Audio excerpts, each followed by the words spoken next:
I want to talk about Brett Favre. A while back, I was watching Netflix and this documentary came up about Brett Favre. It was called Untold, the Fall of Favre. And I've lived outside of America for most of the last 20 years. I wasn't really aware of what happened to Brett Favre because I don't really watch US news. And, I was, a mediocre NFL fan when I was young, living in America. And Brett Favre was, a big name when I was a kid. And I, had never heard that anything bad happened. So when I saw the Netflix documentary, kind of surprised me. I was like, all right, hey, like what happened to Brett Favre? When I started watching it, that's when it gave me the idea to make an article about it. Because here he was, like back in the 90s, he was this iconic NFL football quarterback who was probably the best in the game. So he took the Packers to 2 Super Bowls and he was named the NFL MVP for 3 consecutive years back in 1995 and 97. He had this amazingly strong arm and in Green Bay for a while he could do no wrong. Like the people just loved Brett Favre. But in 2003, so it was kind of like in the middle of his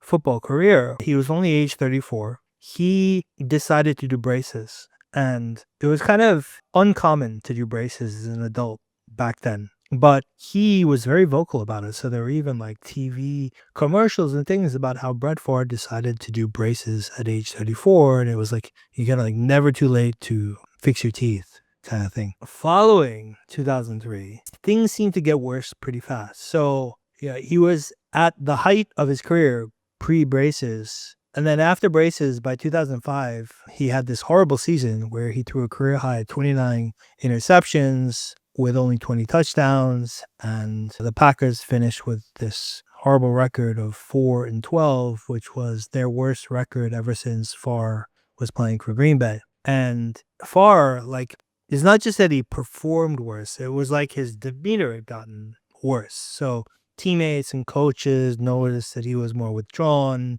Like he used to be the guy that was joking and now he was very serious and kind of, not as involved with his teammates. That's how he was in 2005. He continued to play like in that state for a couple more years and then he decided to just retire in 2008. And he stayed retired for a short while and then he tried to unretire himself to play for the Minnesota Vikings, but that kind of didn't, that wasn't very successful either. And then he finally, retired for the final time and stayed retired. In 2010, it came out that there was this lady, Jen Sturger, who was a Jets game day host. And apparently he was sending a lot of inappropriate messages to her. And that became a major scandal. He also got involved in a couple other scandals. One was that he had received some money from the Mississippi Welfare for something that, like speaking engagements that were never performed. So there were a bunch of scandals that he started to get involved in. And it just seemed like he fell off his pedestal very quickly, right? From being this guy that was considered one of the best football quarterbacks of all time to horrible seasons, to horrible choices off the playing field. And it reminded me of what happened to me back in 2014.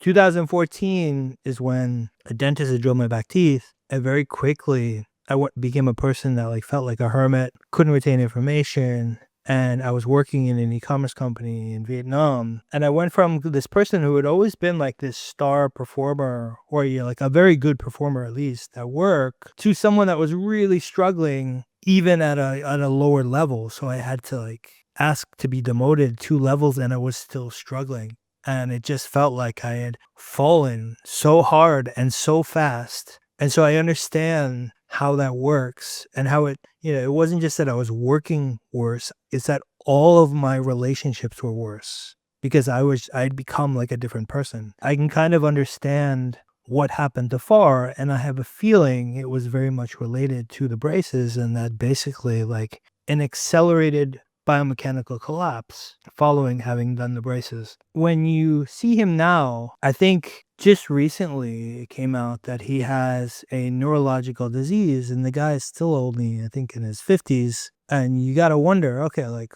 this guy was an amazing top athlete and he goes from amazing top athlete to neurological diseases in his 50s. Like this doesn't happen. Like there's only one way in my view that happens. And that is when you unnaturally change the teeth and then the skull and the skeleton compensate as a result. And so I think, Brett Favre has been the limelight spectacle of what happens when you do braces in the middle of your life like that. And I hope that eventually he turns this story around and kind of that the memories of Brett Favre don't end with this big mar on his name.